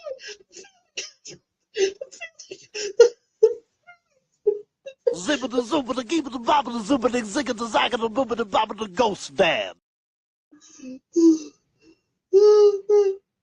You okay? You're cho- Luke's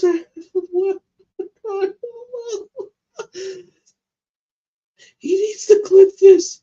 He needs to make it down YouTube short. Okay.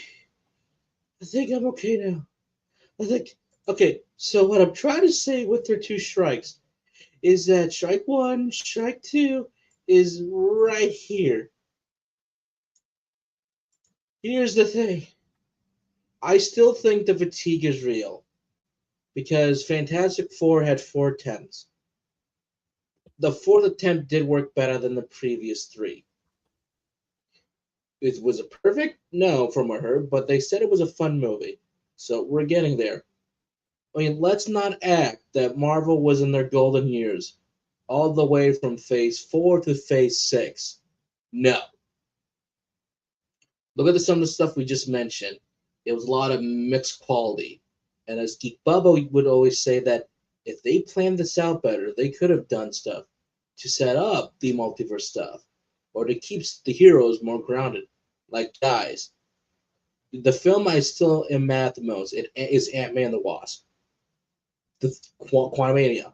Want to know why? Ant-Man wasn't ready to make the big leap into all this stuff. Why? Ant-Man worked better for it's a little bit more funny, a little more grounded, but it kind of kept that nice little spy rhythm we were going with. If you weren't going to get that with Black Widow, which we can't ever get anymore because they killed off Natasha Romanoff and replaced it with Florence Pugh's character, I was accepting that. Yeah, I like seeing Ghost. That was a Yeah. cool addition to Ghost because it was still more grounded, kept some of the sci-fi stuff, but it was grounded. It wasn't doing anything too fancy. But jumped to Quantumanium, and then they did all the science bullshit on you, and it's like, oh, there's MODOK. Oh wait, that's not MODOK. And then there's Kang. Why is Kang even here in the first place? And all the other B plots and C plots that I gave no crap about. I didn't care about the rebellion against Kang, or the whole fact that Ant-Man is not recognized. I'm like, dude, you're like a down-to-earth dad in this version. I like this version. But the fact he's like, I'm not recognized, it kind of rubbed me the wrong way. Also, it's the movie that made Lily retire from acting entirely. Ouch. Along with her co-star. Ouch. So, guys, why do this? And you wonder why it bombed the box office, because it was doing too many different things at one time. And that's how the general audience get introduced to Kang if they didn't watch Loki Season 2. Yeah, not a good idea, the first threat to be taken out by a bunch of ants. Sorry, had to say it.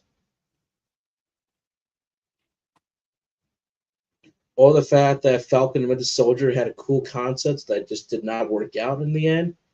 Are we going to ignore the fact that it took two films to get to one good film for Tom Holland? and that's with all the member berries. Hey, Toby and Andrew, fantastic. Though I wish they at least kept Mysterio alive to be like, did you fake your death? And kind of question if he is alive or if he is dead. I'm just saying. That's an interesting concept right there. I mean, that's who should have been replacing Sandman, honestly. Or they should have done Topher Grace's Venom and be like, are you alive or dead? Probably dead because they killed off Venom. What else is out there to mention? Again, like all the shows that we got. Some were good, others were just, they're spending too much money and just didn't get the idea of the comic book down. I'm not going to act that the Marvel was perfect. Yes, phase 1 to 3, I think they did capture the light in the bottle. But even then, after Incredible Hulk, they still came out and be like, okay, let's just reset course again. But I think the fatigue is still here. I think that because it became too oversaturated and doing stuff too quickly. Had they just slowed down a bit, I think things would be differently. The same thing with DC trying to readjust itself after the terrible Justice League movie. And look what happened. Go ahead. Also with Thunderbolts. I thought it was still good. Like, me and Phoenix really like it. That's the thing we're getting at, folks. If they were given it a bit more time and held off Doomsday for another year or two at least, I think Thunderbolts would have been universally beloved. Slowly, not overnight, but over time. At least get them a feel one movie to themselves again. To see how things go. We gave Guardians of the Galaxy how many movies? 3 movies, and they're beloved. You could do the same thing with Thunderbolts. At least on their very first movie, or 2 movies at least. You could make it work. Also, fuck Taskmaster. That was stupid. I know, like Black Widow. I actually like the thing about Black Widow. I actually liked the first 2 acts. One felt more this grounded spy stuff that I was like, ooh, yes. You can make it work. Shenanigans, which I absolutely loved. It's just that Act 3 was just so weak. I'm like, come on, what are we doing? I think that's what happened. I think that's what happened when you try to combine the two too quickly. Because they did it correct. They did it correct with Black Widow on the first part. It's like, okay, she is a spy and everything. Let's build that section up first, introduce this part of her. Act 2 is the other stuff about her. Perfect. Okay, now we have both things going.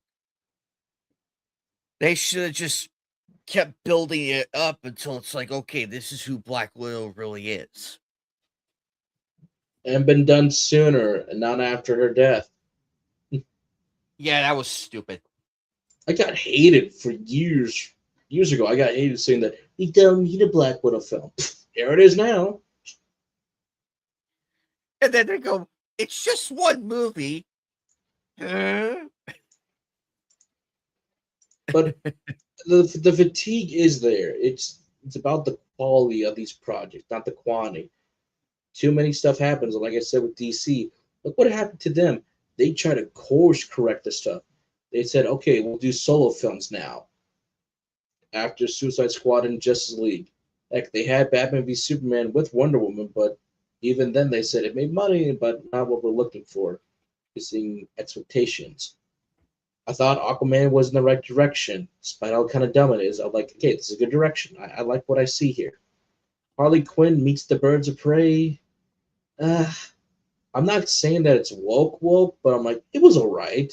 I saw it twice, got through it fine. The Flash, not good. But I did like the Suicide Squad. I thought that was the improvement. But then I'm going to defend Black Adam, saying that I really liked it. It's just a damn shame then didn't do as well, didn't do as hot. And I'll never see Henry Cavill again in the suit again. Bummer. That's why DC just looked at everything. It's like, we're just wasting money, so it's best to course correct and just reset everything. So hopefully Maybe these films that are going to come out later for Marvel and DC, they just look at them and be like, let's just get back to basics. Heck, that's why I've been wanting for years now. Go back to basics. Because when you really look at Phase 1 for Marvel, they really nailed the grounded aspect before they became mythical. That's why I love Iron Man 1. Hell, my best movie that I love in Phase 1 is Thor. I love that first Thor movie now more than ever.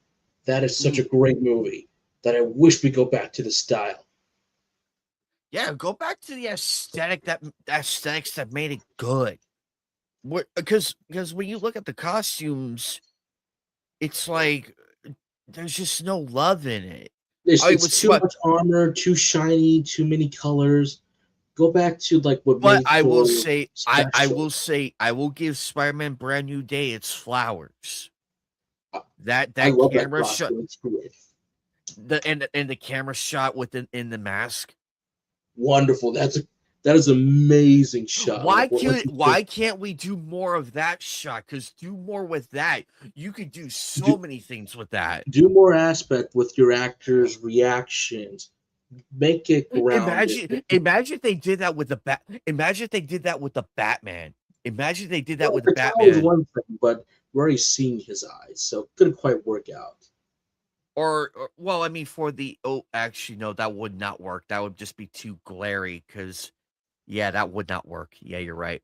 What about who else would this work for? I mean, you could do. We already have Spider-Man, which is phenomenal.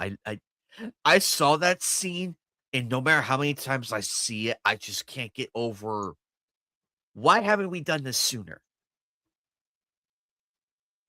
But now it's there, and it's done to perfection. It's done to perfection. So who knows? But hopefully we get back to it. Otherwise, things will just continue to be like we get some good movies here and there, but you got to go through a bunch of crap just to get to them.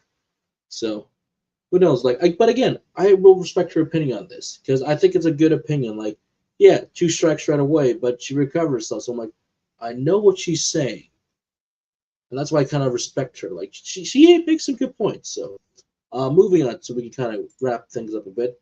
And some weird MyHoyo news: they have shut down their AI-powered virtual girlfriend simulator less than 2 months after launch. So I find this to be laughable and to be, well, holy crap. They can't even keep their AI stuff alive. So good. Also, if you use this, shame. The walk of shame. AI is not ready for this stuff yet. It's just weird, creepy. And it's like, really? Really? This is what they're spending their money and time on. Instead of, I don't know, improving their services that people are saying that Nikki does a little bit better. So, or just to improve some of their gameplay features. So, yeah, wonderful. Yay, congratulations. Moving on. First trailer for the film Animals, directed and starring Ben Affleck. The film follows a major candidate who must steal money to pay ransom after his son is kidnapped. So, a little bit of, let's see here, Widows vibes. I do like Widows from the European version. So, but like that is with the husband. So, but basically in Widows, like multiple wives of their husbands, the husbands or at least were criminals, but they get killed in action. But then one of this politician comes up like, well, your husband stole money from me, and now I want you to get money back or else. So, so but whole but who must steal money to pay a ransom after someone's kidnapped. We got a little bit of Heavy Rain vibes here for that concept, along with a few others. I do think Ben is good with directing when it does count, and I think he still is a good actor. So I'm willing to give this a shot. And it looks like he's reuniting from a couple people from his last film, The Rip, Hey, that was Myra. also on Netflix. I actually do like The Rip on Netflix. That was a good movie. Very good, based on a true story. Very cool, actually. So we'll see if Ben still got it for directing and acting. So this sounds interesting. I'll keep this an eye out for this one. A mayoral can. Ooh, that is an interesting So at least concept. it sticks out just a little bit more for me. So I'm like, good. At least we're doing somebody different, not Like the everyday dad or a teacher that just walked in the wrong place with like, oh, by the way, you need to do this. There's one movie that is coming out. I can't remember her name, but it's this teacher who has this terrible student out there whatsoever. And she accidentally, because he's doing stuff to the car and everything, and she's telling him to stop it, that she, like they're both holding on to the blunt weapon, but then suddenly it's like, so the film is trying to be like, did she hit him? Did he accidentally get hit? And so then she takes him away to hide him, and he's like, you can't keep me in here. I will sue you, because she's a teacher, and by law, she accidentally hit somebody. Even if it was an accident, you can't hit your student, so she would be in trouble. And the reason why this black comedy works is because she's keeping him hidden, and suddenly she's getting the best teacher award. And it's like, oh no. But at the same time, she's keeping the student locked up to don't you say anything. But now he's reported missing. So it's like, accidentally it's a kid. On accident. He's missing. So they do the search. And now she's getting the best teacher award. So all three of these things that happen within the same week. It's like, oh no, why does this have to be my life? I like that concept and I can't wait to see it. So it stands out. And this one stands out too for being that Meryl Cannon and be like, okay, let's see how it goes. Coming up. And also, Ben, shut down your AI studio while you're at it. Stop it. You too, Netflix. I'm watching you. We got a couple games that I like to talk about more before we get. Yes, it's in the works. Yay. Yay. It's Marvel's fine. Let me guess. Peter dies off and now it's Miles. Oh, wait. They even said that the future games will be Miles. So, yay. All jokes aside, Insomniac, hire better writers, please. Stop having too many villains. Also, why did Doc Ock say that the final chapter? So it's Dr. Ock, Green Goblin, and Carnage. Too many villains again. But at least keep them balanced out. Also, can you please bring back Black Cat? Please? Yes, bring back Black Cat. That was Like, good. don't have her interact with Miles. Well, yes, she can interact with Miles, but we're clearly missing some history here with her and Peter. Like, why did they break up? Like, hello? Like, hello? Are we missing something here? Like, why she gotta hate him? I mean, like, I get it. It's Felicia Hardy, but she doesn't really hate Peter. Yeah, she does, but she does forgive him. So can they at least kiss and make up? Also, no more MJ sections. No, God, no. Get rid of them. No, that was I watched some of those sections. Oh my god, I wanted to They were a vomit. pain to get through. They're boring. I saw your I saw your stream of that game and I could just tell, even though your camera wasn't on, I could just tell you were gripping the controller like this. You were like, I just want to get I, through this fucking I section. was done. I was like, I just want to get over with. Like, you're taking away from the cool stuff that I want to do. And there's that. So, yay. So I got to do a new trailer for Zeta Forge Studio Cyberpunk Police Management Visual Novel Project IX, release this year. Ooh. Command the cybernetic officers are Precinct IX as they handle the unstable case of a future city. Dispatch, investigate, and interrogation. A turn-based battle are woven together while every officer has her own abilities, past, and secrets she refuses to say out loud. As trust deepens, you will enter their personal stories and gradually uncover the rotten truth beneath the city. Ooh. I like the bot. Okay. Ooh, I like it. Very good. Very sad. Okay. I'm excited.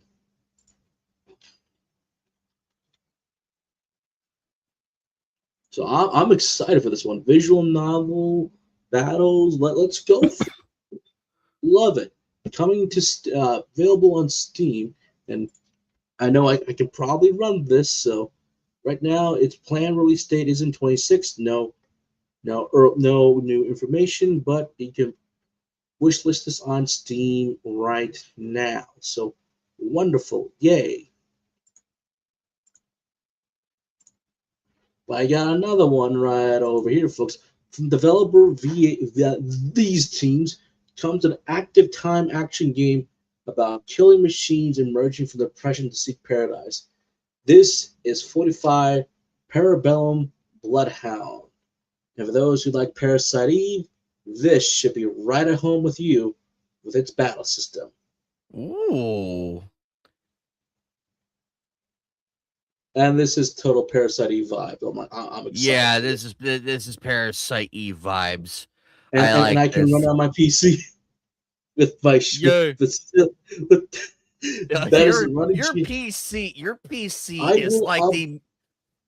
PC is like the miracle that keeps on giving. It's like it could run Witcher 2, it could run the first Citadel game, which I'm very surprised this thing's able to do. It can run Sekiro, which is amazing.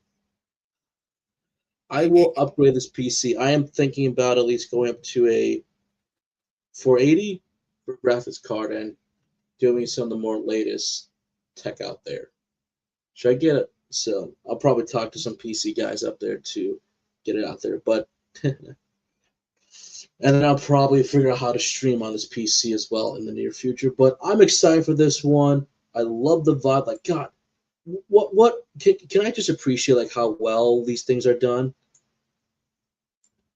Like, what happened to kind of like, folks, just because people say, well, it's at a fixed camera angle, but it's also how you use the camera angles, like the perspective we're going through. Like, camera and placement is just important for when you're telling the story. So obviously, we're going up a bunch of stairs, but I like how the vibe gives off like of this, of like it's the city eating at you. Like, even as you try to rise up, the city is keeping you down. I love it. Love it, love it, love it, love it. I just love how this thing looks. So I'm excited for this one. Coming in the near future for this one. I believe this one is also available on Steam, so check it out for that. But to wrap up here, folks, shortly, since Crunchyroll is still with Sony and the whole merger and everything, Crunchyroll, thanks to Sony, has acquired the next rights to the next Makoto Shinkai film. They will co-distribute the movie worldwide with Sony Pictures Entertainment. So yes, that means a bigger distribution. Wonderful. The director himself said that all the staff is working hard to create a film that's worth the effort of going to a theater and hopefully, once so, exponentially entertain the audience, feel that they've got even more than they paid for. He also said the theatrical release is not really that far away anymore, probably. So I like Makoto Shinkai. I like his films. I did like Weathering for You. I did like Your Name for the most part. I think that one should have been like a show, like 5 centimeters per second. And he's really good. So, and I really do appreciate his short film, The Garden of Words. So, love that one. Although that one doesn't Sashi. though.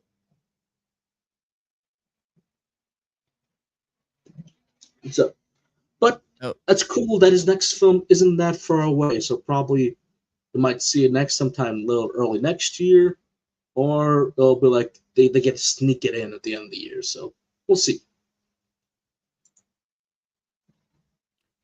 Oh yes, and it's good that the movie distribution is not far away. It's just like almost there.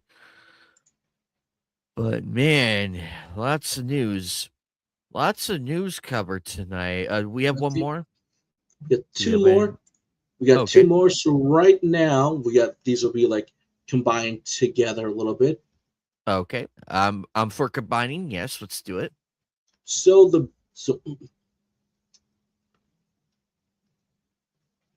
recruitment has finally begun. Yes, the Persona 3, 4, and 5 event for Gods, the Victory Nikkei is here. There's some weird questioning with why it's Aiga's SR unit, a regular unit, instead of a SSR. Makoto's weird censoring that Atlas has done for Makoto's assets, despite them being fine with their previous game of the collections. But it is here right now. For those who are enjoying it, please enjoy it. For those who are going to skip out on the event or just do the story event and not pick up the more at the limited abnormal events, that's fun as well. But here it is. And also some of the costumes are a little bit weird for them, but that's not it. But there is a big, huge update. The big update's finally here. Chapter 47 through 48. This continued the story pretty much right after the Arc Ranger event and the last chapter we got, which was chapter 46. So finally, folks, it is here. The big event. The third Reclamation War is upon us. For those you don't know, there's been 2 attempts to reclaim Reclamation, the surface at least. The first one was with the Goddess Squad over 100 years ago, at least. They failed. Arc goes underground. The second war was started at least 50 to 60 years ago, from memory serves. But even then, that event failed completely. So it became all search and destroy missions. Now, with everything in the main story and leading up to this event, along with the again, with the Rapture Queen coming down, they said it's time because the Ark cannot survive anymore. How much power they got left? 20%. That's not good. So they have to reclaim the surface now. It's now or never. So it looks like we're finally going, and it looks like the Rapture Queen, she's not done yet. It looks like one of her new pets are coming out. We had that weird, huge missile thing that clearly was Rapunzel and Noah combined together, parts at least. So it's like, oh god, what's happening here? So I'm excited for this, and it's nice to see that Dorothy has finally recovered. And there's that, but I'll leave you this. Don't show Geeky this, because we know his favorite character. Uh-oh. His favorite actress said this. Uh-oh, I can hear the rage from Geeky. I'm just joking, Geeky. So, Greg, oh people no, want to give Azula a redemption arc, and she replied, "Can we have a villain, please? All villains are disappearing. They all have some backstory, so." oh no, not every villain needs a redemption arc. What the? Thank you. Not. I mean, I understand where she is coming from. I And I understand Geeky understand. as well. I understand. But Jesus Christ, not every villain needs a redemption arc. What Azula did was very justified in why she got captured and everything. Her end is done. She was I mean, her mother defeated, was still right about her, but she said, but it still hurts. and Azula She kidnapped her own. and nearly killed the Avatar. Nearly killed him. That would have caused a global. That would have caused a global war, actually. She kidnapped her own nephew. So basically, I'm happy with how her story ended. She got captured. She was arrested, promptly so, and that was the end of it. That was the end of it. No need for redemption. There's no redeeming quality for a redemption arc for Azula. It worked with Zuko, at least. because it was natural. It was naturally written. Naturally. Azula, I think there was no coming back to, but it's not just like for Azula. There are plenty of villains out there that you just wish they stay villains, but then it's like, oh, I got this big. Like even in Nikkei, there are still villains out there, but one of them I call them now more of an anti-villain. Yes, it's how they were raised and everything, but I wouldn't say she's a full villain. In the previous chapters, I would say she's a villain, but now, how I look and how we had the story with Project Matisse, which was the last event, I'm starting to think she's more of an anti-villain, but that's me. But I do like that. Tell us which villains should get the redemption arc now. But again, not everybody needs redemption. Sometimes you just want an asshole to be an asshole. Exactly. Who And has that's proper why. motivations. And that's why no matter this is my biggest gripe with the Borderlands series. No matter how good your villain is, you cannot top Handsome Jack. You can't. Oh god, He was the perfect villain. the twins suck. Despite them Oh, they having, were they were terrible. despite them Oh my having, the only thing that was interesting about them, they were the children of the first Vault Hunter, and they got their powers because they were on that planet for so long. But it isn't just because it's so long; it's where mom and dad did the business, so that's why they have powers. I'm like, okay, interesting. But that's the only thing interesting about them. They're boring, uninteresting, and you just wanted to just die. The guy from 4 was a step up, but not by a whole lot, in my opinion. Like he was fine. he impressed me, but I wish they built him up like just kept building him and then do the thing because you will never top Handsome Jack, no matter how hard you try. There's some villains that you switch to villains, or some just say, "Why are you a fucking villain?" But I love her response for this. But anyway, if I wasn't laughing for 5 minutes straight, we would have been done soon. But that's all we got for you guys. A little more lighter on the news, but at the same time, some fun stuff as well. We shall see you guys tomorrow for the watch party. Thank you for Yes. everybody for stopping by. Thank you, Sashi444, Kitty, Pedro, GAP, and Bullet Science. Thank you guys for all stopping by. For those who are watching on Twitch, Kick, YouTube, thank you all for stopping by. Hit that like button, subscribe for more. Subscribe to everybody's channel. We'll see you guys next time. Bye, guys.